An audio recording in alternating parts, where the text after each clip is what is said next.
Hello and welcome to the Back of the Nest Match Reports. I'm Chris Hambley, I'm your host today, and with me is Nick Gillard. Hello, Nick. Hello, how we doing? Still ebullient, yeah, you know, after last night. Ebullient? Yes. Can't believe you're breaking out ebullient straight away. And it's, do you know what, Nick? It's a switch, isn't it, between Palace ruining a good week to Palace now putting the shine on bad weeks, isn't it? You know? It's been a real shift. Typical Palace is changing what it means to be typical Palace, and you know, yeah, indeed. It's just fantastic to see this club change. You know, obviously different start. You know, you'll see you'll have heard the intro is different. We're talking straight away, and basically it's because Nick and I are winging it. You know.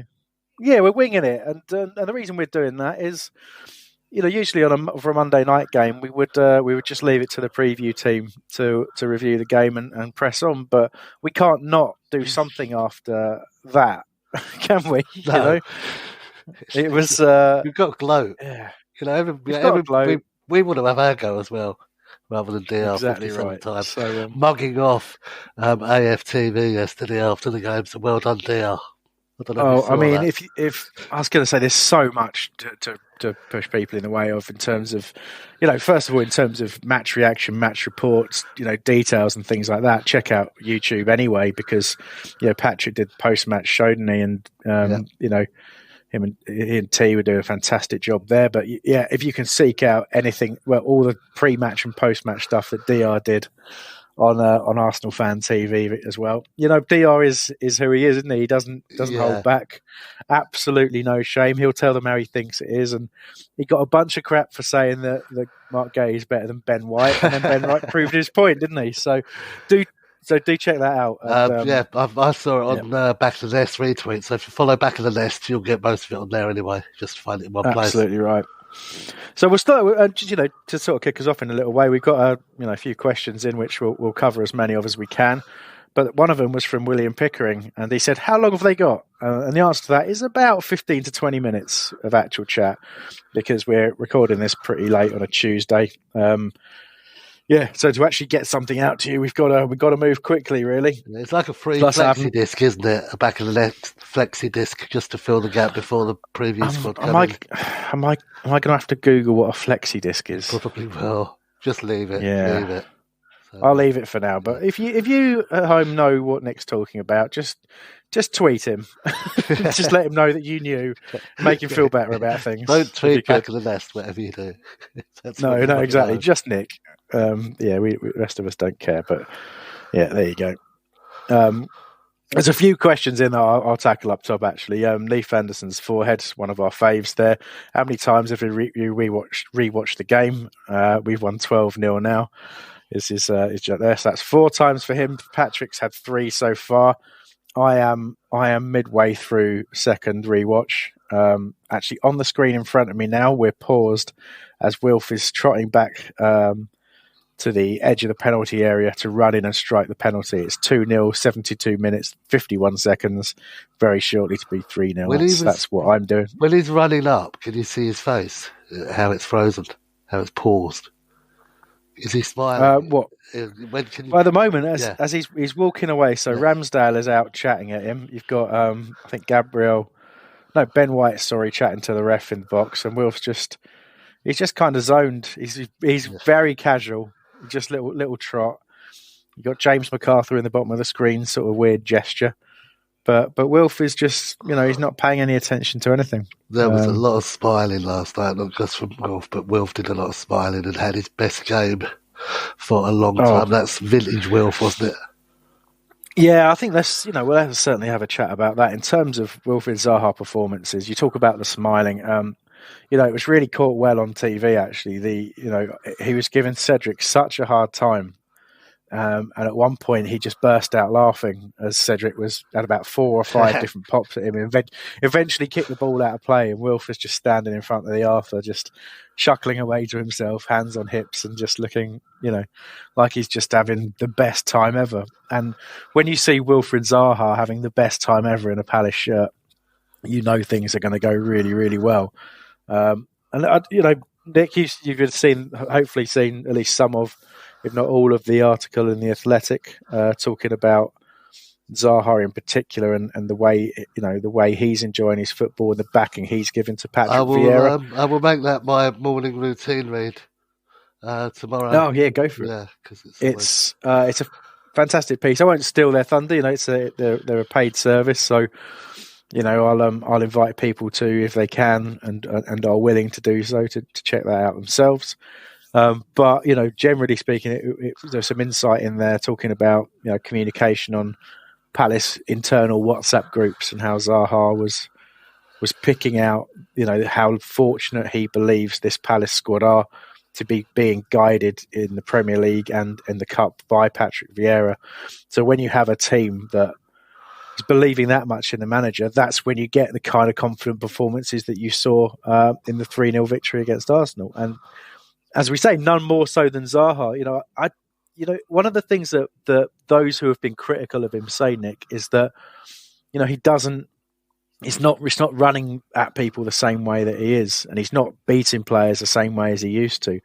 But very much evident last night at the time of recording that Zaha was doing exactly that, and that talent, that skill, that explosive pace and power hasn't gone anywhere. No, exactly. And as I said, if we're keeping this short, well, I'm going to move on to our next smiler, who was smiling all the way through the game, is Conor Gallagher.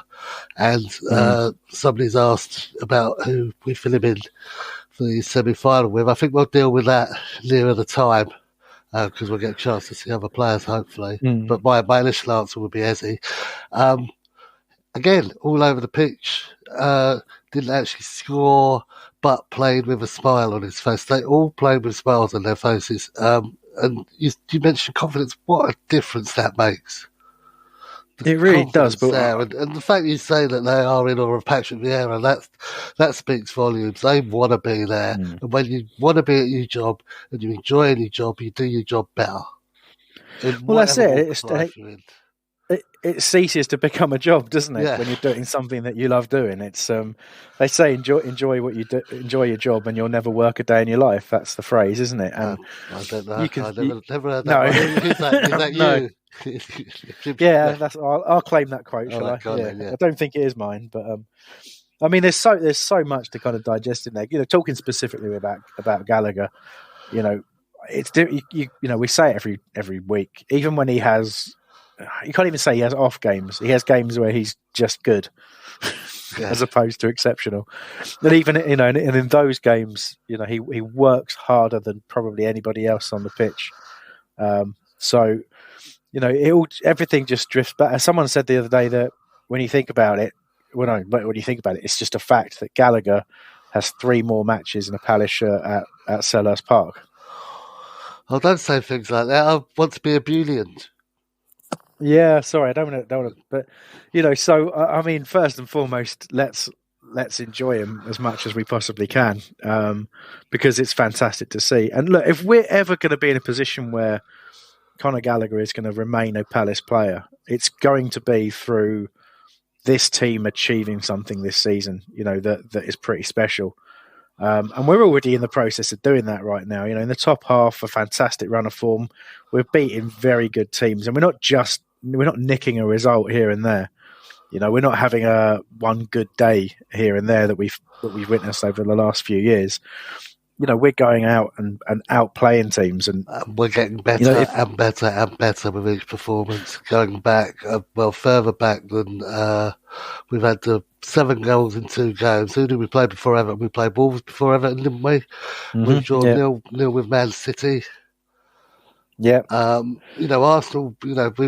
We've taken more points off Arsenal than they took off us. I mean, we absolutely destroyed them, not so much in the second half, but different game plan. But we just didn't give them a chance. And again, we picked out 2 names. We could pick any name and eulogise about them for 10 minutes. But Anderson, 2 assists, nearly scored with a free kick. And, the pass to Ayew. And that goal, where did that come from? It's just... It was a surprising one, wasn't it? We'll focus a little bit on the goals, but I mean, picking out Anderson again. You say you could do this with any number of players, but Anderson's passing is exceptional. absolutely exceptional. And I saw an article pop up not that long ago when I was scrolling through social media. Unfortunately, I haven't read it. I haven't had time, but it said why Crystal Palace are filling the FPL tables, and it said Anderson versus De Bruyne, and basically at the moment, Joachim Anderson is outscoring Kevin De Bruyne in terms of the creativity that he's producing. His long passing is exquisite, but the pass for the second goal was astonishing. Absolutely astonishing. You can point all day at the Arsenal defending, but he gave them a decision to make. And he's actually, at the time he hits that pass, I was looking at it thinking, like, you go back to even some of my favourite Palace defenders of this Premier League sort of spell, if you like. Go back to like a Damien Delaney or even a Tompkins, right? He's a very good footballer, but that's an up and under, right? Yeah. From that angle, you've got an attacker pressuring you. You're running slightly back towards your own goal. You're turned away in exactly the wrong place, really, to be put under pressure as a centre back. But instead of just hoofing the ball up the pitch, he picks out a world class pass, and Ayew's finish to that is just astonishing as well. And so happy for him to have a good game as well. What do you reckon? Yeah, I mean, there wasn't anybody who didn't have a good game. I reiterate that. No, I worked his socks off, and he lost the crowd a bit last year. He became a bit of an scapegoat simply because he hasn't scored so much. But you realise how much he's doing. Think about the... No, I won't. I was going to say, looking at Harry Kane the other day, how he kind of contributed so much to Spurs winning, but didn't actually score himself. Okay, I wasn't spraying the passes round as much, but he was working just as hard and was in there. And again, he was both sides of the pitch. Glad he got his chance to come off. Same with Mateta. Love the way they walked all the way around the pitch, and each stand gave a roaring send-off. So that was well deserved. A couple of times he got down near us, and me and my son both went, do a West Ham, but he still hasn't done that again. No, he hasn't done that again. But it's still one of my favourite moments in watching Palace, seeing him dance through and just basically laughing as he hit the ball and scored. I couldn't believe it. But we had a message in from Stuart Cox, which covers a lot of the themes that we're talking about here. And he said, can we talk about this squad cohesiveness? No Elise and Eze, yet we still play great as a team. Even when Gallagher goes, will the team continue in this fashion? I think it will. And Vieira ball will grow. I think good players will want to come and play with us too. And I have to say, he's captured a lot there in very succinctly in a few short sentences. Good job. But yeah, come on, you can come and work for us, because that's exactly what it is. When you start seeing a team loving playing together as much as we've already talked about that they do, and it's so clear and evidence. Yeah, people will want to be part of that. And look at Eddie Nketiah last night. He had a bit of an opportunity to come and play, and he'll be probably kicking himself a little bit. And there's a few other players who had opportunities to come in and join the Palace revolution that they turned down. You look at what's going on at Everton, and you had Van der Beek decided to head there instead of Art. How much do you think Gallagher's looking at that? Or do you think he's playing out of his skin so that Tuchel notices him at Chelsea? Or is he just playing here's the thing, right? Because of the system we're playing? Here's the thing. Well, that's exactly it. So Gallagher knows that in this Palace team, in this system that Vieira plays, in the way that the coaching staff and his fellow players understand him, he knows that he can excel, right? Yeah. He will absolutely believe that at Chelsea he will excel as well. But Chelsea aren't going to play the exact same way we are, and they aren't going to show the exact same sort of trust and dedication in Gallagher. Now, I have to say, I'm trying to be realistic about this. I honestly think you stick him in that Chelsea midfield, and he stays in it, for me, on work rate alone. Whatever they ask of him, he will do. I don't think he will be as spectacular as he is for Crystal Palace at Chelsea. I think he will get a little bit lost in terms of the attention that he should get, and rightly is getting at the moment. I think that will lessen at Chelsea, but I think he plays most weeks based on the current situation. I don't think it will at first. I think he'll be bigged up at first, but I'm going to counter what you're saying with, Well, look how he's done for England, which is a different system, and he's really shone there. In fact, didn't he win the man of the match at the first match? So, he can go into a different system and shine there as well. But, exactly. He's making Grealish look ordinary. Well, that's kind of what I was saying, and perhaps not in a clear way. I do think that the Palace system suits him brilliantly, but I do agree with you. I think you can stick him in pretty much any system and he'll do really well, especially now with his confidence up. I think it's really unlikely that we will get the benefit of this season beyond this season from him, but I really hope we do. But we have to remember that if for some reason Chelsea sell him, we're in a good position if we have the money. But there's been a lot of people out there who would take Conor Gallagher, and he's very likely to go to the World Cup in my view. So we can't get caught up in it, and we can't. But what we can get caught up in is the fact that waiting in the wings and getting back to full fitness is Eberechi Eze, who can play in that exact position. Yes. So that having the two of them competing is great. And that will get them to their very, very best. But worst happens and Gallagher is never in a Palace shirt again. Eze can come in and play that, and he's not stuck out on the left wing. He's not trying to make the best of whatever opportunities he's given. He's playing under a better manager in a better system. I've been horrible to Hodgson by calling Vieira a better manager, but it just how can I not right now? A more modern manager. Yeah, there you go. We'll call it that. I've probably, I've got to respect Roy's record and longevity in the game. Vieira's at the very start of a managerial career, really.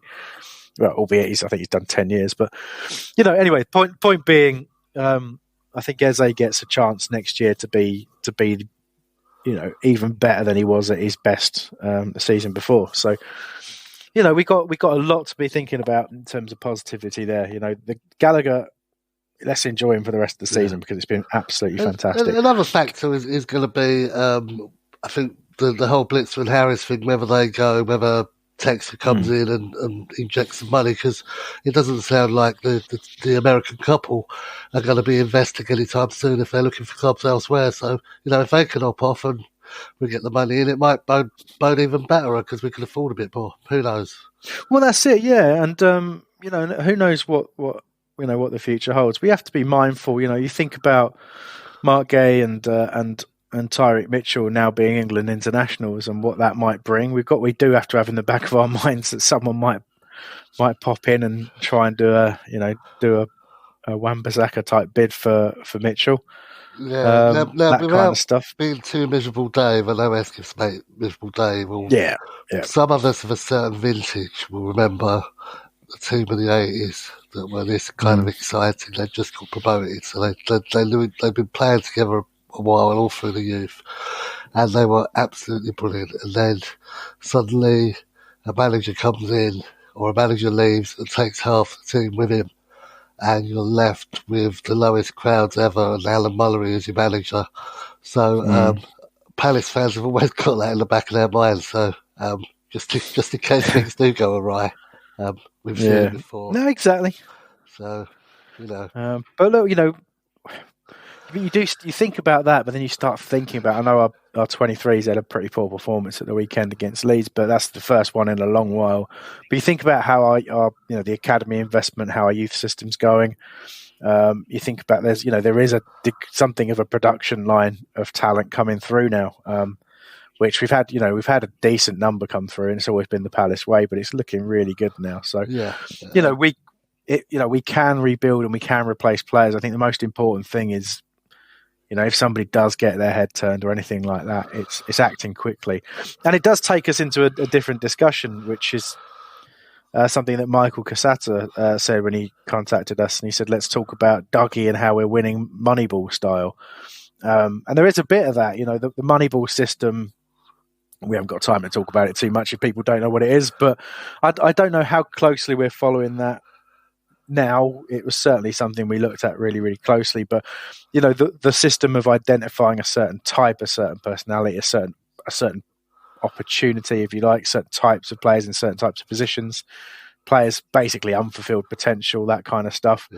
But if you look at the money we spent, I think somebody did a really good thing the other day. They popped up Ben White 50 million for Arsenal, and then they listed the players that we got for 50 million, and I think it was like Elise, Gay, Anderson, Edward, and you just think, okay, well, who's done the better business there? Clearly us. So you have to look at that and say, we have done a tremendous job putting this squad together. I think of the 14 players we used, I think I'm right in saying 10 of them were at the club last year in this game. So let's not get absolutely carried away and think it was all about recruitment. But, that proves two things, really. That first of all, the thing that we were complaining about a lot last year, which was, is this the only way that this team can play? Because, previous manager thought that it was. And we'll talk about our limitations all the time. Yet 10 of the 14 played last year under the same, scenario. And then the 4 that we brought in have made an incredible difference, because you think Gallagher, in particular stands out a mile. But I mean, one of the players we did keep that was from last year, and we have kept Mateta. We've talked about him a little bit. We have to mention him again. Yes. Because Andy Hode mentioned his work rate. But everyone's starting to say, look, we all said he was finished as a Palace player. He was a figure of fun, even under Vieira. At the start of the season, he got an early opportunity, and then we saw nothing of him because he was completely anonymous in the game. Think about him now, Nick. What is he now in terms of a forward? He's absolutely undroppable, Where was he when right? he scored the goal? What position was he in when whereabouts in the box was he? Right down in the middle of the 6-yard box. Remember the Millwall game? Where was he then? Yeah. All you've got to do is, he's going to be there. All you've got to do is get the ball to him, and he will get it in the net. I know they mentioned it on the commentary after the game. His face, he knew that was coming in, wasn't it? That was brilliant seeing that. And I loved that little freeze frame of his face. He's like, ooh. And I'm not sure that was the noise he made, but it feels like it was. A couple of people behind me went, Ben Teke's just put his head in his hands again in the box and kind of sat back down. And I felt a bit sorry for him.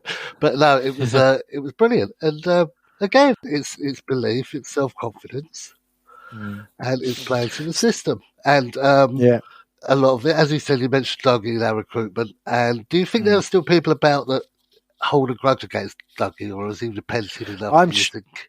I'm sure there are. I mean, if you look at the number of people that hate Ian Wright, despite the fact he came back for a charity game, scored an absolute worldie, and then ran the length of the pitch to kiss the Palace badge to the Holmesdale and apologised after the game for everything that was said and done, he's still apparently, people will hate him. Yeah. So I don't know. I think people do hold grudges for long periods of time, and people will still be funny about Dougie. But if you go back, I noticed on the BBS someone resurrected a thread from when Dougie was made sporting director. And some of those early comments really do look idiotic now, because there's a whole attitude of what's he ever done to deserve this role? Jobs for the boys. He's clueless. And look, he was relatively green to the role of a sporting director, although he did the relevant training and all that kind of stuff. And from what I understand, there were some contractual mistakes made at certain points that arguably. But everyone makes mistakes in their job, don't they?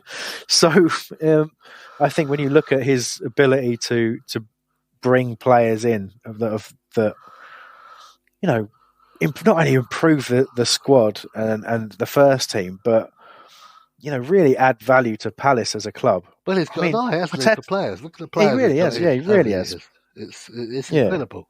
And the amount of contrition he showed on that interview you did all them years back.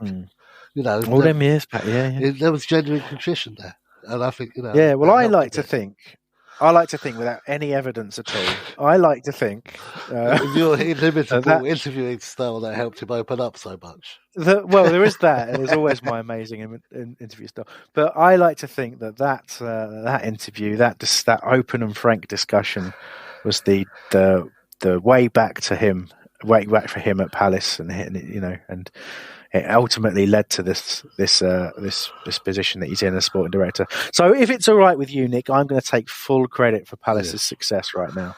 Yes. Okay, well done. And you can thank me at home. You can send all your thanks. Dougie Freeman come onto the pitch at half time and through the loud hailer shout, "Back of the nest are the best." And then he'll put his thumb up to where you're sitting in your first game back. And he'll give you the big thumbs up and say, "Thanks, mate." Yeah. Indeed. Talking of which, I have got my Wembley tickets. Hey, where are you sitting? I'm block 126.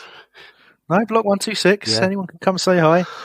If you're fortunate enough to have tickets there, it's the first game I'll be going to. Did you hear about T from the after match show who set up a GoFundMe to come over from St. Louis where he lives? I didn't know. And well, his wife found out in this Easter weekend and he's had to give everybody their money back because he's not going anywhere. Really? Yeah. Oh, I am so happy about that. Not because I would love for him to be able to come over, but I love poorly conceived plans that get absolutely pulled from underneath you. It's a rookie mistake. Everybody's got their money back with some sort of but I'm doing it for the final. But yeah, poor T. It's a rookie mistake. You ask, don't you? You know. Yeah. You ask, then you beg, then you buy something, and that's eventually the way. The best thing my ex-wife did for me ever was queue up for 16 hours outside Selhurst for Man United replay tickets in 1990, and she did. Bless her. So yeah, that's pretty nice. Yeah. I mean, obviously lost the game in the end, so it was for nothing. Lost the wife as well. But, there you go. Oh dear. I had some other questions, but you know what? We've already talked for 26 minutes. Yeah. That's flown by, isn't it, Nick? Yes, it's very good. And a beauty of the show. I'm glad we kind of sort of said this morning, should we do one? Yep, go on then. And yeah, exactly. Couple of other things. Eagle-eyed football. I think that's Michael Kewell who's got in touch there. He says, what do you think Edouard's got to do to get his spot back? And that is really tough, isn't it? Because you look at Edouard and what a great striker he has been for Celtic and what he looked like when he first got into the team for us. But, that is the Premier League, isn't it? That's what happens. Everybody you're competing with should really be if you've got ambitions as a squad, as a group, you've got to have competition for places and real proper competition for places. And we have definitely got that up front now. And when you look at it, Zaha playing centrally seems to be plan B after Mateta. Edouard, when he gets an opportunity, is playing out wide. So Edouard not only has to displace Mateta, he also has to displace Zaha, and he also has to keep Benteke behind him on the bench as well, who's still a decent striker. Scoring for Belgium.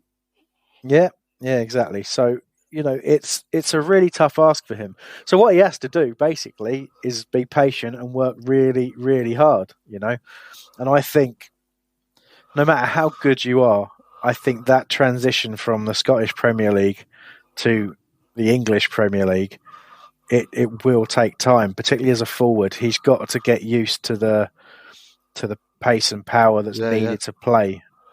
So look at Mateta, right? It took him a little while.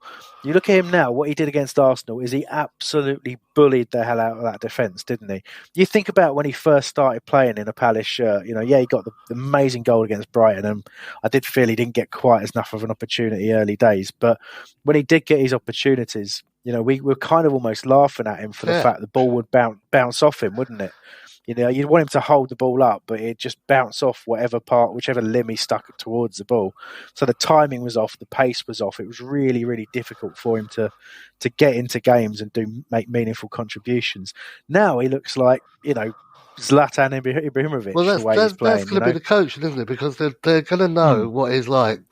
He's got an eye for goal. You just have to get him in the right position. And I don't know, he's scoring a goal every 2 games, something like that. So he knows where the goal is. It's instinctive. So the coach has obviously been focusing on those bits that you spoke about that he was having trouble with. Yeah, the same with Anderson. At the start of the season, he was everything apart from he couldn't win headers. Look how he played. He lost us a goal against Arsenal last minute, didn't he? New Highbury or whatever it's called down there. And this match, he didn't lose a header. So that's how much we've come on. 3 England players in the same team. Exactly. 3 caps, just been capped. Just the atmosphere, one of the best nights at Selhurst for a long, long time. Well needed after a bit of a shit week. But no, we're getting better and better and better. And, bring on Leicester on Sunday. That's what I say. Indeed. I mean, just to round that off, the Edouard thing, it's got to come from him, as well. The coaching, sure, but it's got to come from him. He's got to find what Mateta found. Mateta came within a few weeks of a transfer window of being sent back, and he found something from somewhere. So Edouard would need to do the same when he gets an opportunity. But you're right, Nick. Atmosphere, I got to round it off and say, that for the first time in a while, it hurt not to be there. It really did. And from the first minute, I started watching the game, and there were a couple of things that messed with my mind. The first was how loud it was, and the second was how quickly we were on the front foot. I kind of couldn't reconcile what I was seeing with my expectations, that we were that dominant that quickly. And I was stunned at the end of the game to see the possession stats were so much in the favour of Arsenal. Because to me, we were stroking the ball about perfectly, but I think we just made the best use of possession. But I haven't had a good look at the stats. What were the passing stats like? Did you get I'm pretty sure I don't remember. I didn't see the passing. No, possession and stuff was much in Arsenal's favour. But but we were just clinical with it, and we had so much quality. But Selhurst that loud, to get to that level and be consistent with it. Once again, you're sort of looking across social media, and people are just in awe of the Palace support. Yep. But I love it when I'm looking at the ground and I'm seeing more than just the Holmesdale and the back of the Arthur, because we'll always have those to rely on. But when the whole stadium is really giving it some, it is a sight to behold. And and we've all got, those of us lucky enough to get tickets, 34,000 of us, I think. I've got, another job to do coming up pretty soon on Sunday the 17th. In terms of Palace and back of the nest whole radio history, Palace are actually at their pinnacle in all the years of it so far, do you think, right at this moment? Yeah, I have to say that. It's really difficult, isn't it? Because, as well as anyone, Nick, there's a period of our time under Koppel where, you almost can't speak ill of it at all. So, for me to say, for example, that was kind of exciting because we had Wright and Bright, but we've got a whole. I don't know. It's just the philosophy of the football that's a lot better. It's the way we're playing. That's the truth of it. That's the truth of it. You remember, it's very difficult not to let nostalgia convince you of something that wasn't the case. That wasn't the case, right? So we didn't play free-flowing football when we finished third in the division. We finished third in the division because we kicked lumps out of people, played direct, and we had, as you say, Wright and Bright, who were exceptional. Solarco coming through was absolutely sensational at that point. And we had so many players that were playing at their absolute peak. They were doing things that you just didn't think they had in them. You think of the likes of Thorne and Young at centre-back, how great they were. John Humphrey at right back was absolutely superb for a period of time. Yeah. And you just think, wow, okay. Somebody put up a video of Andy Thorne on Twitter talking before the Wembley final in 1990, and it's just like Rodney Trotter. It really is. He talks exactly like him as well. Yeah. Sensational. Really, but those were great, great, great times. But this is something better, else, mate, I'm telling you. This is the evolution of a football team, to playing. We have out of, pure bloody mindedness of having an objective and getting to it. And I'm talking about Parish and the investors backing him, having that single mindedness to say, and he said it honestly in an interview, football wise, we were behind Brighton and we didn't want to be. We didn't want to be behind Brighton anymore. They were playing nice football. Can't get results, can't score goals, but playing great football. And we couldn't have that anymore. We couldn't have a situation where we were just playing percentage football and staying in the division. It's just not what we're about. No. It was killing the team. It was killing us, watching it and go back to our videos on the YouTube channel of when we were doing watch-alongs to see how dead in the eyes we are, because it was torture, wasn't it? It was torture. Yeah. And I'm sorry to say that, but the truth of it is it was. So sensible investment, great scouting. If somebody's got insomnia, what match in particular would you suggest they listen to I can't remember, but towards the end of that, people were actually messaging us saying like the only reason they were watching the game was to watch the watch-alongs and just see what we were doing, because we wouldn't talk about the game half the time. Sighing, with their heads in their hands every 5 minutes. Yeah, and intermittently punctuated by Patrick screaming at the top of his voice. Happy days. Anyway, we covered a few comments there. There were loads more that came in, and unfortunately, we won't get to them all now, because I'm calling an end to it, Nick, because we're 35 minutes and we've done way more than we should have done. Yeah. My alarm's gone off now. That's my. There you go. Program doesn't end by this time. You've gone on for too long, so I think that's apt time there. It isn't. Yeah, that's fantastic. It's good you had that alarm. So, I mean, first of all, thank you to everybody who got in touch and gave us something to talk about. But obviously, we just rambled as well, which it was really enjoyable to do. Yes. Hopefully, it gave you something. We didn't do an awful lot of analysis. We just did a lot of gloating, which was the main objective. They've watched it enough times. They don't need you don't need us to tell you what. Exactly. I'm not going to tell you what happened to them. You know that the first goal was a little bit lucky, but very hilarious. And you know that what you really should be spending your time doing. Second goal flew. Or was it average? Yeah, second goal flew, average. And the third goal penalty. Third goal penalty, yeah. None of them count. Hey, Frank. But yeah, just go and seek out Arsenal Fan TV comment and just watch their suffering. That's the main thing. One last thing for you weren't at the ground, Chris. You missed Aki Violati missed a penalty at half-time in the half-time challenge. And the Pistols returned as well, if you're into that sort of thing. Wow. First time in 2 years. There you go. That's incredible stuff. Well, I look forward to getting back before the end of the season, which I absolutely will do one way or another. But my next journey will certainly be Wembley. Palace's next game is against Leicester, Saturday the 10th, isn't it? Sunday the 10th? Sunday the 10th. So really, in terms of the games we have left, that's a big one. It's a real good test. If we can put 3 points on the board there as well, there's going to be teams above us looking down. Can we catch Wolves? We could. 12 points? It's not beyond possibility. It'd be amazing if we did.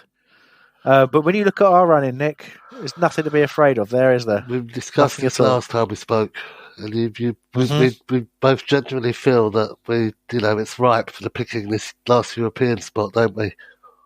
Indeed it is. So on that note, check out the preview show in the week. Probably drop into your podcast boxes within the next couple of days. Do obviously check out everything on YouTube as well. We're back of the nest on all of those things. Like, subscribe, be merry. Until next time, come on you Palace.